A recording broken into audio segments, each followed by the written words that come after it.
What's up, YouTube family? This is Mark from Osiris Transitioning again. I'm coming to you from the beach of along the beach, Philippines, in Bohol. Beautiful morning. It's about 6:30 in the morning, and people out early and doing their exercises and dancing and preparing for tours. You know, island hopping, snorkeling, those type of things. Today, what I want to talk about is don't waste your time in the Philippines. Time is worth more than money. You know, yesterday I got the bright idea to ride a jeepney into town, and I would go to the market and get some fresh fish and vegetables and come on back.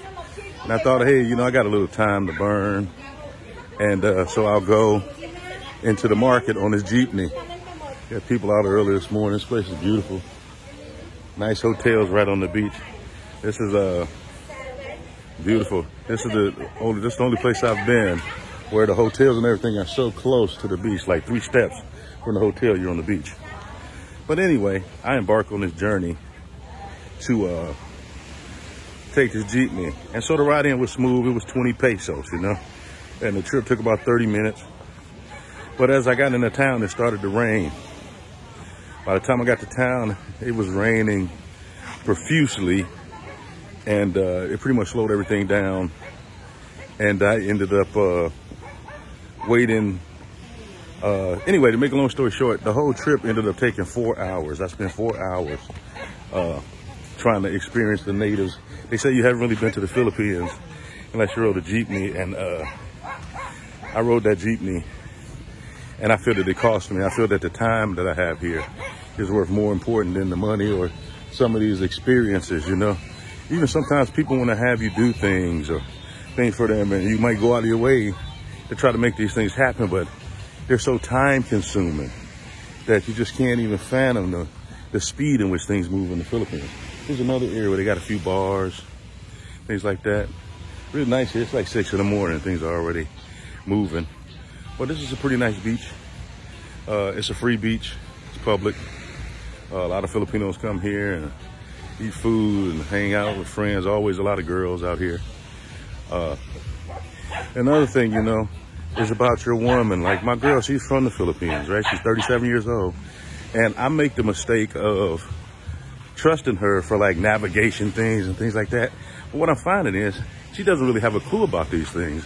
If it's not in her hometown, she doesn't have a clue because she's never been to these places. So it's almost ridiculous of me to expect her to be able to provide information or remedies to solutions that may arise because she doesn't have the life experience. She didn't have the exposure. And so she's more of a hindrance in that area than a help. Here's another place that's real cool. Another little bar. Hey, how's it going? Another little bar. They do live music, looks like karaoke, that kind of stuff. A lot of tables, seating, you know, very beautiful beach.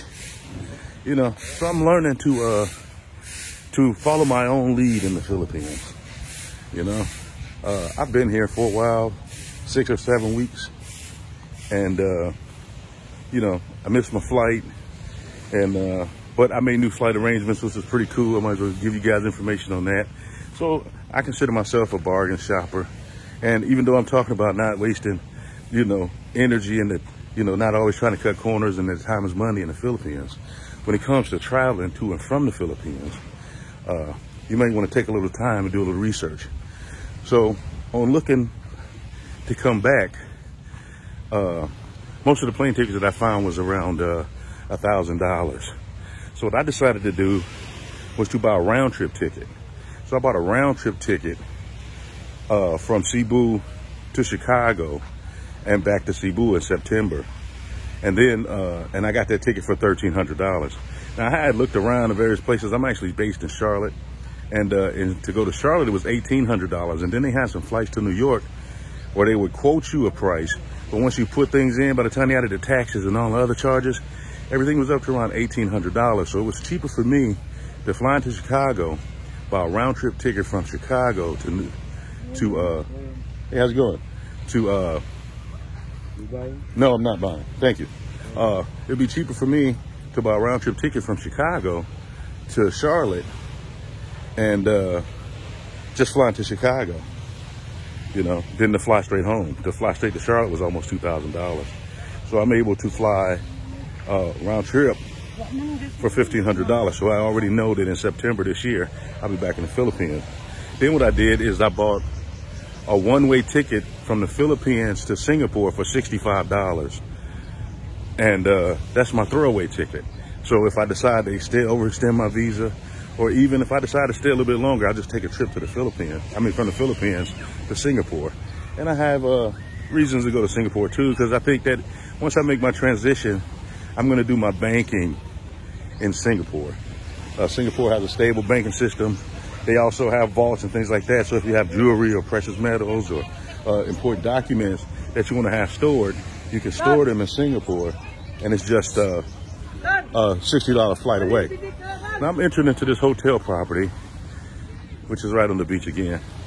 And I give you guys a little look around. Yeah.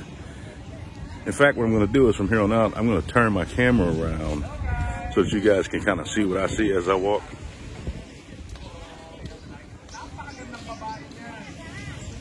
Yeah, so I'm at this resort. It's the Sea Breeze Resort and Cafe right here along the beach. It's a beautiful place. It's right here on the beach. You know, got people out early, enjoying the morning, watching the ships. You know, fishing boats go out and the tour boats go out.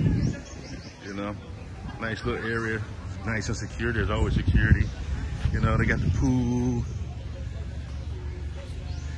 You know, very nice. They got the poolside bar and, you know, very nice accommodations. This place is a little expensive. It runs about $125 a day, but relatively inexpensive for the area. A lot of places in this area are $200 or $300 a day, but it's nice. Right on the beach, they got multiple restaurants, bars, and things like that. Nice place to enjoy. You know, I find this area to be quite refreshing. Filled with mostly locals. You don't see as many tourists in this area that you do in other places, which I find refreshing. I really like to get an opportunity to see and do what the natives are doing and experience, you know, the sights and sounds of the Philippine people, more so than the foreigners that occupy the land. So this is a really good place. A place that I know similar to this is Bantayan Island, just north of Cebu. And here's a nice break here in the beach, you know. But what I'm finding though is that while in the Philippines, you know, set your own course, set your own pace, and do what's best and important for you. Make sure you put you first in the Philippines. I mean, you can lose yourself in the plans of others, or, you know, what your girl want to do. These guys are selling things. Hey, Wave, how you guys doing today? What you got? Oh, that's pretty nice. Yeah. How much? This one only 500. 500 pesos. Oh, wow, man, it's like 2 days' pay. Yeah, yeah, so, you know, there's always going to be some of that. You know, people trying, I'm good, bro. People trying to, you know, get you. You know, you know, they feel that, you know, we're rich. And I guess when you consider that I'm 9,000 miles away from home, and I have the ability to be away from home for months without worry about, you know, expense or things back home, I guess that does make me rich. But I have done things to ensure that I can live this type of lifestyle. You know, I've done a lot of prep work in the United States. I live basically rent-free. You know, I own a small trailer. I live on owned land, and I don't have any bills. So this really affords me an opportunity to make this transition into the Philippines. And that's one of the things that I'll discuss further when I'm back into the States, is the things that we must do to prepare ourselves to make a smooth transition from the United States to the Philippines. I think that that's very important. I think that if I would have moved initially when I had planned back in 2020, that I would have been forced to come back home because I did not have a real plan in place. So as a result, I'm taking making all the necessary movements and arrangements that I need to make to ensure that I'm successful on this venture to leave the United States and move to the Philippines.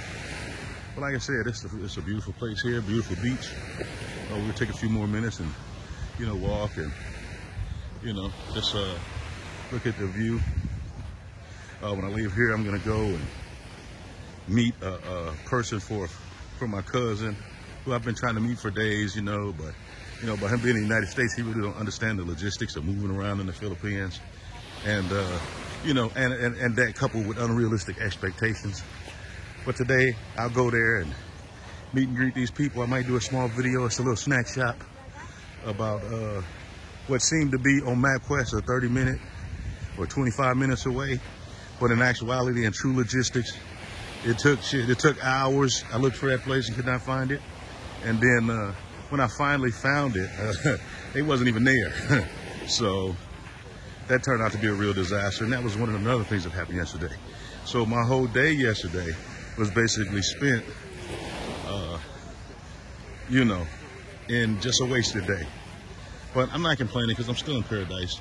And I have 3 weeks left. So I'm going to make the most of the time that I have. There's a lot of people out early this morning selling wares. But to give you an example, that bracelet didn't cost him 50 pesos to make that bracelet. And he wanted to charge 10 times the price. At 100 pesos, I could have seen that it was being reasonable. Maybe 150, but 500 is outrageous. So we must always be aware, protect ourselves, and guard our finances. No one cares about your money like you. You know, my girl, she says she's tippet, and tippet is a word they use here that basically means I'm frugal.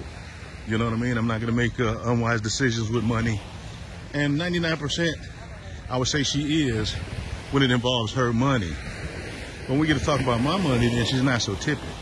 Then she's, you know, she's splurging. She wants to, you know, 350 pesos lotion and things like that. Now, I don't pay $7 for lotion in the United States. But I wasn't tripping. I wasn't trying to be cheap or nothing. So I went on and bought the lotion and things like that. But I'm being aware, though. I'm starting to learn how to say, no, baby, we're going to pass on that, this. Even right now, my plan is to go to Manila and spend about 3-4 days without my girl, just for some me time. You know, I've been living like a hermit for 2 years, basically by myself. Here's another little resort cafe. And being together all this amount of time is kind of testing me. You know, it's a real test. So just to kind of regroup and get my senses back together, I'm going to send my girl home for a few days and go to Manila and kind of hang out. I got a friend, her husband has a son here that he made when he was in the Navy back in the day. I'm going to go meet him and maybe hang out, and I'm going to stay in Makati, which is a really beautiful place, so you get an opportunity to see one of the higher class areas in Manila. I'll probably shoot a couple videos there. It's an area that I'm very familiar with. It's a lot of excitement, things like that. You get a chance to see some women in bikinis and all that kind of stuff I'm sure you guys are interested in seeing. That's not really the purpose of my channel. The purpose of my channel is to provide information on how people can transition.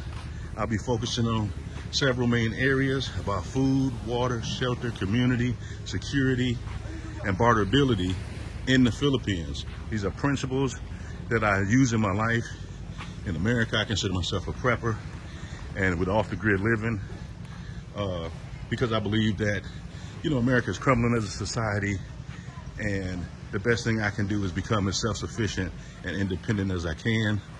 I try to live off the grid, and I've had some success. It's given me the opportunity to afford such a lifestyle that I live now, where I live very modest, but I have the ability to travel and do wonderful things, and the view on the beach this morning seems to be amazing. And so I hope to translate some of that information onto you. If there's anything that I'm saying that you like, that you feel is beneficial to you, please smash the like button, subscribe. If there's any comments or questions that you have, you can leave them in the comments below. You know, I appreciate every one of you guys that take the time out to watch these videos. I apologize for my pronunciation sometimes. It's not absolutely correct, and my video isn't always well edited, but my heart is in the right place. That'll be it for today, or for this video anyway. You guys have a great day. One more view at this beautiful ocean. Look at the ocean one more time. Let you guys go. So this is it. This is Alona Beach. Normally it's super packed on the weekends. A lot of outdoor dining, mostly locals. Always beautiful women to be seen out here. Always.